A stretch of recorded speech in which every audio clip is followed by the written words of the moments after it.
नाज़रीन, इस मजहब को शैमनिज़्म कहा जाता है और इस मजहब से ताल्लुक़ रखने वाले लोगों को शैमन कहते हैं। शैमन अकाइद में थोड़ी बहुत तब्दीलियों के साथ पाकिस्तान समेत पूरी दुनिया में पाए जाते हैं।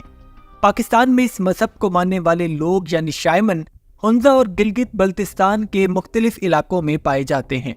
शैमन को गिलगित बल्तिस्तान की ज़ुबान में दनील कहा जाता है, जबकि हुंजा की मुकामी ज़ुबान बलोचिस्तानी में इसको बिटन कहा जाता है। तारीखदानों का मानना है कि शैमनिज़्म को मानने वालों की तारीख लाखों साल पुरानी है।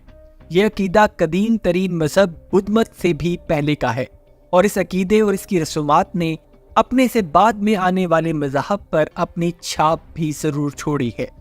शैमनिज़्म में शामिल होने के लिए शैमन कैसे बना जाता है, तो इसका अमल बहुत ही अनोखा और खौफनाक भी है।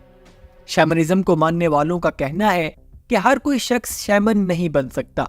उनका कहना है कि ना नजर आने वाली मखलूक जिनको वो परियों का नाम देते हैं, वो जिसे चाहती हैं शैमन को शुमार कर लेती हैं, वरना कोई खुद से शैमनिज़्म में दाखिल नहीं हो सकता। और जो शख्स शैमन बनता है तो बाकी उसकी पैरवी करते हैं, यानी वो मोतबर हो जाता है और इसको आप उनका रूहानी पेशवा भी कह सकते हैं। नाज़रीन, ओहायो स्टेट यूनिवर्सिटी के प्रोफेसर और एंथ्रोपोलॉजिस्ट एम.एच. सिडकी अपने एक आर्टिकल शैमनिज़्म और माउंटेन स्पिरिट ऑफ हुंजा में लिखते हैं कि शैमन्स के मुताबिक उन पर आने वाली परियां बुलंदोबाला हुंजा के पहाड़ों और सरसब्ज मीडोज में रहती हैं। शैमन बनने के लिए मखसूस मर्द या औरत को मुख्तलिफ मराहिल से गुजरना पड़ता है। लोगों के मुताबिक शैमन बनने वाले इंसान, चाहे वो मर्द हो या औरत, उसको मालूम होता है कि वो मुस्तकबिल में शैमन बनेगा, कि जब कोई परी किसी परिंदे, तितली या बहुत लंबे कद के इंसान की शक्ल में आकर उसके बारे में उसको बता देती है कि उसने उसको चुन लिया है और वो आने वाले वक्त में शैमन होगा। और जैसे ही उस पर यह जाहिर होता है तो उस शख्स पर कपकपी तारी हो जाती है और वो बीमार पड़ जाता है। उसके सर में शदीद दर्द रहने लगता है और वो कम खाता है और कम बोलता है।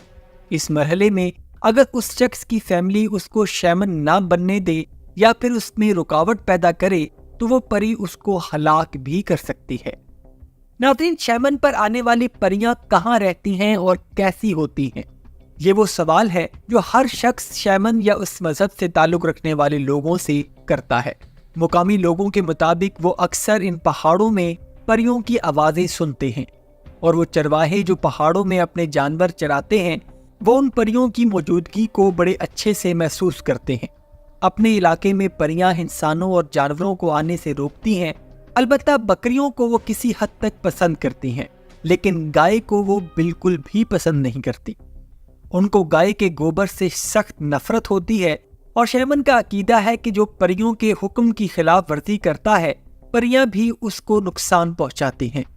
उनके मुताबिक जो परियों की इज्जत करते हैं, उनका कहना मानते हैं, तो परियां उनके नेक नसीब लाती हैं और मुआशरे में उनकी इज्जत भी बढ़ाती हैं।